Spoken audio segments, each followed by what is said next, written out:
ملکی تاریخ میں پہلی مرتبہ چینی کی قیمتیں بلند ترین سطح پر پہنچ گئی۔ کلات میں مہنگائی کا جن بے قابو ہو گیا۔ چینی کی قیمتوں میں بے تحاشا اضافہ، فی کلو چینی 145 روپے تک جا پہنچا، جبکہ آٹے کی قیمتوں کو بھی پڑ لگ گیا۔ 20 کلو آٹے کا تھیلا 2850 روپے کا ہو گیا۔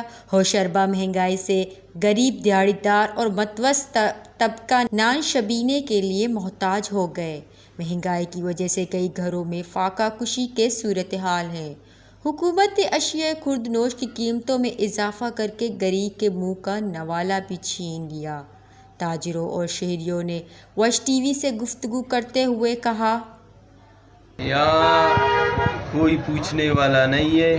یہاں آپ کو پتہ ہے کلات کی سطح پر سب ہاتھ کی کمائی کرنے والے ہیں۔ یہاں آٹا بھی 20 کلو بھی غریب کے بس سے نکل گیا ہے، اور چینی 150 روپے کلو چل رہا ہے۔ لہٰذا ہم کس سے اپیل کریں؟ خدا را بلوچستان پر توجہ دو، مہربانی۔ 7,050 روپے منگوائے، 7,080 روپے کا پڑ گیا، 144 روپے کلو چل رہا ہے۔ وہیں سے مہنگائی ہے، ہم تو نہیں کر رہے ہیں۔ ہمارا وہی مارجن 1 یا 2 روپے کے جی، کہ آپ کو پتہ ہے پر 400 روپے کلو ہے۔ آپ اندازہ کرو، ہم بھی مجبور میں اپنا گزارا کر رہے ہیں کہ بہت مشکل ہے ابھی ہمارے لیے بیچنا بھی، ہم تاجر برادری پریشانی ہے، کیا کریں۔ آٹا بھی یہی ہے، پہلے 6,050 کے جی بیچتے تھے، اب یہ وہی حالت ہے کہ 7,000 کا بیگ خرید بندہ جائے گا، ہمیں وہیں سے مہنگا مل رہا ہے۔ ہمارا وہی مارجن ہے، پہلے 3,000 روپے بوری تھا، تو ہمارا وہی مارجن 50 روپے تھا، آج 7,000 ہے، بھی ہمارا مارجن وہی 50 روپے ہے۔ ہم خود پریشان ہیں کہ کیا کریں، کیسے چلائیں، ابھی ہمارے بس سے بھی باہر باتیں۔ شہریوں نے حکومت سے مطالبہ کیا کہ یہ مہنگائی پر کنٹرول کرے۔ اشیاء خوردنوش کی قیمتیں غریب کی پہنچ سے دور ہوتی جا رہی ہے۔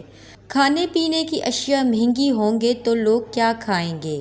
آٹے اور چینی کے بڑھتی ہوئی قیمتوں سے شہری ذہنی مریض بن چکے ہیں۔ حکومت نے بجٹ میں بھی عوام کو ریلیف نہ دیا۔ ایک سال میں مہنگائی ملک کی بلند ترین سطح پر پہنچ گئی۔